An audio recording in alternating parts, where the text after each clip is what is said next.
आज मंत्रिपरिषद ने 9 एजेंडों पर अपनी सहमति दी है। पहला एजेंडा श्रम संसाधन विभाग से है। आपको जानकारी होगा कि जो बिहार के मजदूर हैं, बिहार से जो अन्य राज्यों में कामगार हैं, जो काम करने जाते हैं, उनके साथ जब दुर्घटना होती है तो दुर्घटना के लिए राज्य सरकार अनुदान की राशि देती है। पहले जो वहाँ पे दुर्घटना में मृत्यु हो जाती थी तो मृत्यु के लिए 1 लाख रुपए दिया जाता था, उसको बढ़ाकर अब 2 लाख रुपए दिया जाएगा। स्थायी पूर्ण अपंगता जो है पहले 75,000 दिया जाता था, तब उसको बढ़ा के 1 लाख दिया जाएगा। और आंशिक अपंगता के लिए 37,500 दिया जाता था, जिसको बढ़ा के 50,000। इस योजना का नाम आपको जानकारी होगा, इस योजना का नाम था बिहार राज्य प्रवासी मजदूर दुर्घटना अनुदान योजना। ये 2008 में शुरू हुई थी। तो जो हमारे कामगार हैं यहाँ से जो जाते हैं, अन्य राज्य में काम करते हैं, उनके साथ दुर्घटना होती है, तो इसी योजना के अंतर्गत जो राशि दी जाती है, अनुदान योजना, उसमें राशि को बढ़ा दिया गया है। तो ये पहला एजेंडा है जिस पर स्वीकृति दी गई थी।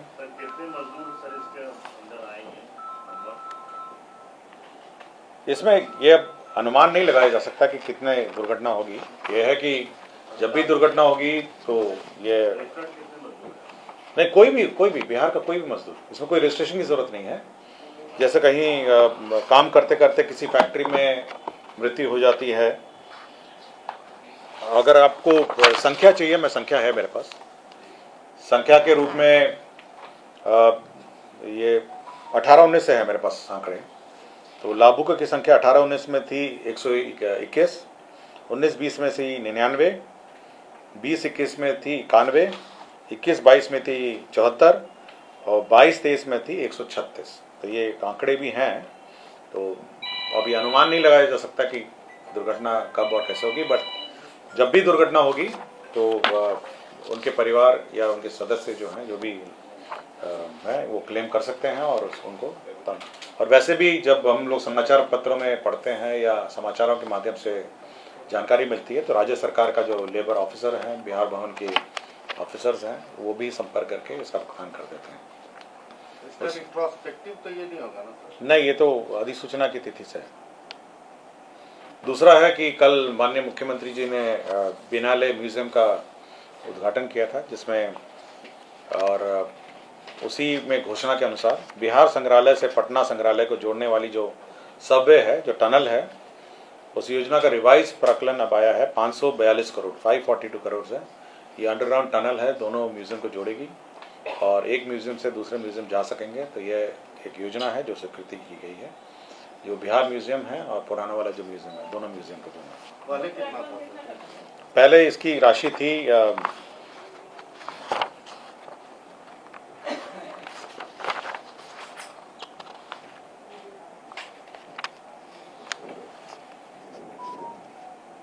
पहले इसकी राशि थी 300.54, 300 करोड़। इसमें एक बार बिड हुआ था, तो बिड के कारण एक तो पहले ज़्यादा हुआ, उसके बाद रिवाइज्ड एस्टिमेट जो डीएमआरसी मेट्रो रेल कॉरपोरेशन जो बना रही है, उसने रिवाइज्ड एस्टिमेट आफ्टर ऑल अपने जो कंस्ट्रक्शन का स्टडी करने के बाद डीएमआरसी ने उसका एस्टिमेट भेजा है जो 542 करोड़ है। तो डीएमआरसी जो हमारी मेट्रो बना रही है और दिल्ली में भी मेट्रो बनाती है, उसी के अनुमान के अनुसार ये 542। ये दूरी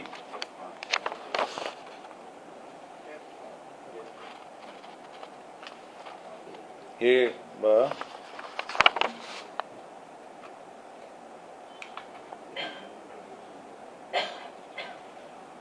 इसकी चौड़ाई है 6.1 मीटर है और 8 इंटरनल डायमीटर 6.1 है, आउटर डायमीटर है 8 मीटर का है और दूरी सीएम वाले थे 1.5, उतना ही है, 1.5 किलोमीटर है। लंबाई 1.5 किलोमीटर का टनल है और डायमीटर जो है, मतलब चौड़ाई जो है, अंदर वाला डायमीटर 6.1 है और बाहर का डायमीटर जो है वो 8 या 8 मीटर है। तो अंदर से तो आपको 6.1 ही दिखेगा। तो यही है। इसमें 2023-24 का 100 करोड़ है, 2024-25 में 221 करोड़ है और 25-26 है 221 है, तो तीनों साल का मिला के 542 है। 26 में कंप्लीट हो गया। हाँ 2026 में, उससे भी पहले हो जाएगा, बट जो प्रपोजल आया था उसमें 3 साल का प्रपोजल दिया है। पटना सीवरेज योजना जो पटना शहर में करमलीचक जोन विश्व बैंक वर्ल्ड बैंक से जो एसटीपी निर्माणाधीन है, उसका भी रिवाइज्ड एस्टिमेट आया है, ऑलमोस्ट कंप्लीट हो गया है। तो अब ये 98.59 करोड़ का है, जिसमें 62 करोड़ आपका केंद्रांश है और 36 करोड़ आपका राज्यांश है। तो ये एक रिवाइज्ड एस्टिमेट का है। नगर विकास का तीसरा प्रपोजल था, जिसमें एक शहरी क्षेत्र में जो सेल्फ हेल्प ग्रुप्स हैं, अब उनका जो कार्य है सेल्फ हेल्प ग्रुप का कार्य, अब जीविका जो है, जीविका अब शहरी क्षेत्रों में भी होंगे। तो जो जीविका के साथ अब एमओयू, नगर विकास का जो एमओयू है, उसके प्रस्ताव पर स्वीकृति मंत्रिपरिषद ने दी है। और अब जीविका के तर्ज पर जीविका जो संस्था है, संगठित संस्था जो है, अब जीविका यहाँ पर भी शहरी क्षेत्रों में भी काम करेगी और सेल्फ हेल्प ग्रुप है उनका भी निर्माण और उनका भी हैंड होल्डिंग करेगी।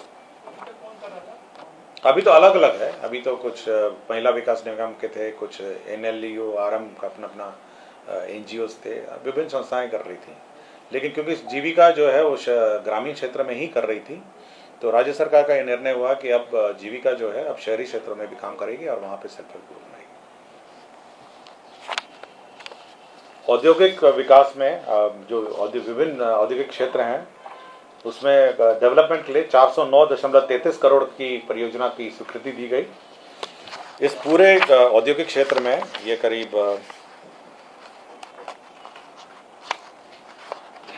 कुल 29 औद्योगिक क्षेत्र में विकास के लिए है, जिसमें सभी औद्योगिक क्षेत्रों में आपके नाला का निर्माण है, रोड का निर्माण है, कुछ जगह बाउंड्री वॉल का है और सोलर स्ट्रीट लाइट है।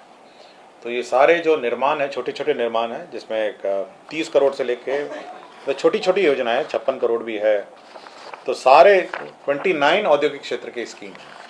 तो 409.33 करोड़ की योजनाएं स्वीकृत हुई है सभी 29 औद्योगिक क्षेत्रों में। आपको सूची चाहिए औद्योगिक क्षेत्र का, दे सकते हैं, मैडम को दिला दूँ।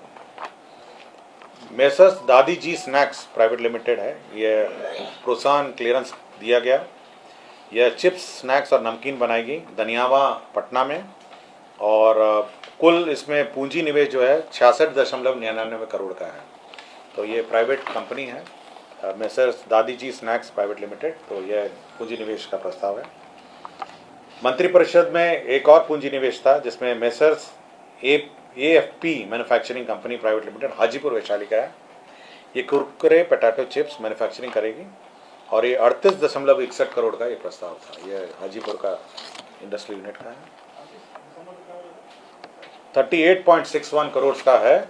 ये हाजीपुर में कुरकुरे पोटैटो चिप्स मैन्युफैक्चरिंग करेगी।